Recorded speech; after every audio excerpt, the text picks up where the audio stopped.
Assalamualaikum warahmatullahi wabarakatuh. Perkenalkan, saya Elvita Limura Aziza dari Ekonomi Syariah AF semester 5 dengan nomor induk mahasiswa 40/80/8191. Di sini saya akan menjelaskan tentang studi pendahuluan dan kajian pustaka. Dalam studi pendahuluan dan kajian pustaka terdapat tiga konsep yang berkait. Yang pertama adalah pendahuluan. Yang dimaksud pendahuluan adalah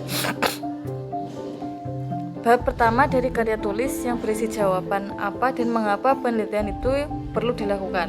Bagian ini memberikan gambaran mengenai topik penelitian yang hendak disajikan. Oleh karena itu, pada bab pendahuluan memulai latar belakang masalah, rumusan masalah, dan tujuan penelitian. Konsep yang berkaitan kedua adalah kajian pustaka. Kajian pustaka merupakan daftar referensi dari semua jenis referensi seperti buku, jurnal papers, artikel, disertai tesis, skripsi, laboratorium manual, dan karya ilmiah lainnya yang dikutip di dalam penelitian proposal. Yang ketiga adalah kerangka konseptual. Kerangka konseptual dalam penelitian adalah suatu hubungan atau kaitan antara konsep satu terhadap konsep lainnya dari masalah yang ingin diteliti. Kerangka konsep ini digunakan untuk menghubungkan atau menjelaskan secara panjang lebar tentang suatu topik yang akan dibahas. Nah, selanjutnya adalah komponen studi pendahuluan. Yang pertama, penjelasan mengenai alur pikir, pemilihan topik, dan area riset yang di dalamnya terdiri latar belakang, ruang lingkup, dan batas-batas riset, asumsi yang digunakan, dan tujuan umum riset. Yang kedua adalah elaborasi tentang tinjauan terhadap kepustakaan atau literatur review dalam bidang yang dikaji atas riset terdahulu. Maksudnya di sini penggarapan dengan cermat dan tekun dalam melakukan penelitian dalam tinjauan perpustakaan yang sedang dikaji oleh peneliti. Yang ketiga adalah gambaran tentang hubungan antara hasil kepustakaan dan kerangka konseptual yang dikembangkan.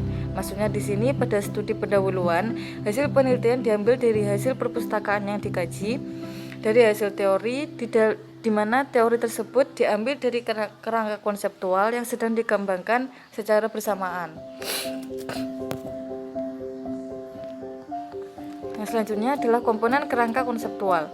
Di sini terdapat tiga komponen kerangka konseptual. Yang pertama adalah mengemukakan kerangka teoritis yang dipakai dalam penelitian. Maksudnya di sini kerangka teoritis adalah salah satu jenis kerangka yang di dalamnya menjelaskan dan menegaskan teori yang dijadikan landasan yang digunakan teori apa yang dipakai oleh peneliti. Yang kedua adalah mendeskripsikan hubungan antara masalah yang diteliti dan kerangka konseptual yang dipakai. Maksudnya bukan membahas komponen-komponen masalah secara berdiri sendiri, terpisah dari tema pokok penelitian. Maksudnya di sini kerangka konseptual memberikan petunjuk peneliti dan merumuskan masalah penelitian.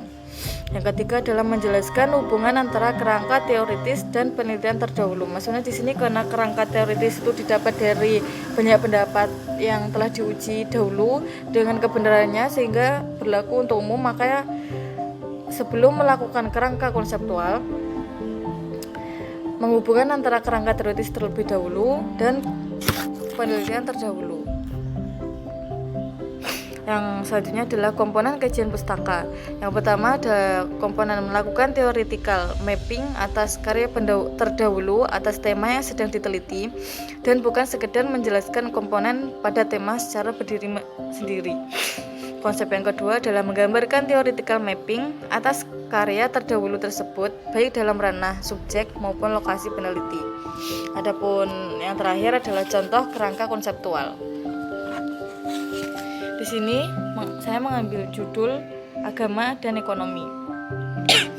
Terdapat dua variabel, yaitu judulnya Mana Agama bagi Pedagang Arab di Makam Sunan Ampel Surabaya.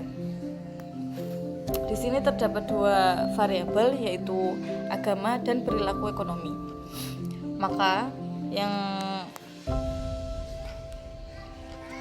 Maka diperlukan kerangka teori yang merumuskan tentang kaitan antara agama dan perilaku ekonomi.